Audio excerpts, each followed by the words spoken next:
Et on va revenir sur la réouverture des discothèques le 9 juillet avec un pass sanitaire obligatoire. Sébastien Loger est avec nous, patron de discothèque à Avignon, à Vaison-la-Romaine, dans la région sud, Provence-Alpes-Côte d'Azur. Bonjour Sébastien. Oui, bonjour Sébastien Loger. Bonjour à vous. Bon, donc cette réouverture avec des jauges à 75% à l'intérieur et 100% en extérieur, est-ce que ça va déjà dans le sens de ce que vous attendiez ? Alors oui, déjà, ça va dans le sens de ce qu'on attendait, puisque ça fait quand même 14 mois qu'on attendait ça avec impatience.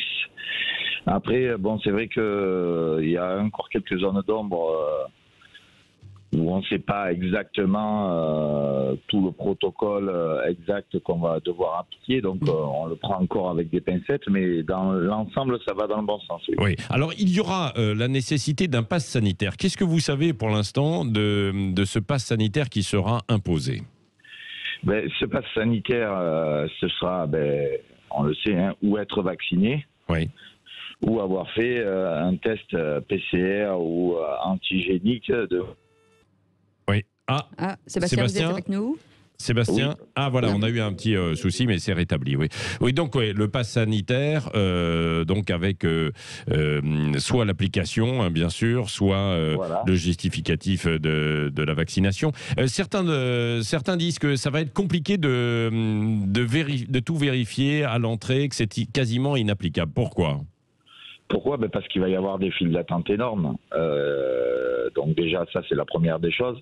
Ensuite, non, mais ça peut aller assez vite. Au moment où on règle, quand on arrive à l'entrée de la boîte de nuit, on peut montrer le pass et régler en même temps, non ? Je vois pas où est le problème. Si montrer le pass et justifier de son identité. Ah oui. Parce que n'importe qui peut arriver avec un faux QR code. Oui. Et à ce moment-là, vous le filez à votre collègue, et puis on ne sait pas que c'est le vôtre. Et les jeunes, on sait qu'ils sont filous. Donc, en cas de contrôle, ils sortent leur papier et ils sortent leur test. Donc, ça va être compliqué à nous de tout gérer. Oui. Il y a cette histoire aussi du masque. Dans un premier temps, on avait pensé que le masque allait être obligatoire en boîte de nuit. Alors, on ne se voyait pas très bien quand même danser avec le masque. Vous avez obtenu, et ça, c'est garanti qu'il n'y aura pas le masque à l'intérieur ? Non, on a obtenu tout à fait qu'il n'y aurait pas de masque à l'intérieur, puisqu'on est censé faire rentrer donc que des gens qui auront ou le test ou l'application avec leur QR code. Donc c'est déjà ça aussi une victoire qui n'était pas le cas la semaine dernière, puisque quand on était dans les négociations la semaine dernière, il y avait encore ce masque, on ne pouvait pas servir au comptoir, il y avait encore la semaine dernière encore plus de zones d'ombre.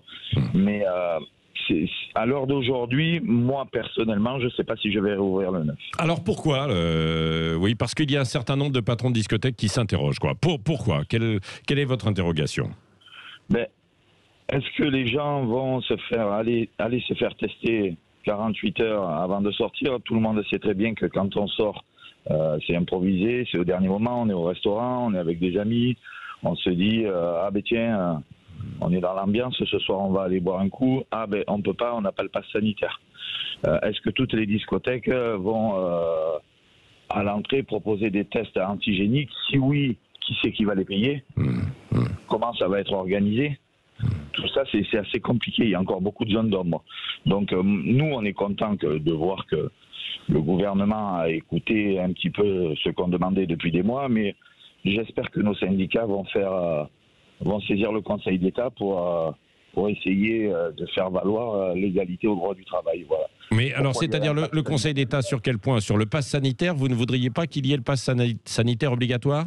Non. Pour l'égalité au droit du travail, il ne devrait pas y avoir de pass sanitaire pour les discothèques. C'est-à-dire, où on met un pass sanitaire pour les bars et restaurants ambiance musicale, on est tous sur égaux, on est tous à la même enseigne, ou on le supprime pour tout le monde. Mais pourquoi que les discothèques, elles auraient ce pass sanitaire ? Moi, je trouve pas ça très normal. Oui, mais est-ce que vous savez qu'il y a toujours un risque que le variant est toujours là, le fameux variant Delta, et donc les autorités veulent prendre un risque. Souvenez-vous de l'année dernière où finalement tout le monde avait dansé et puis ensuite on a déchanté à la rentrée.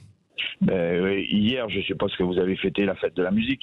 Oui, enfin, nous, on prépare le travail. Mais oui, beaucoup l'ont préparé. Non, mais vous avez raison, c'est vrai. Beaucoup sont sortis, sont allés danser, écouter de la musique. Je peux vous garantir, moi, hier soir, j'étais dehors, je suis allé regarder comment ça allait se passer. Oui.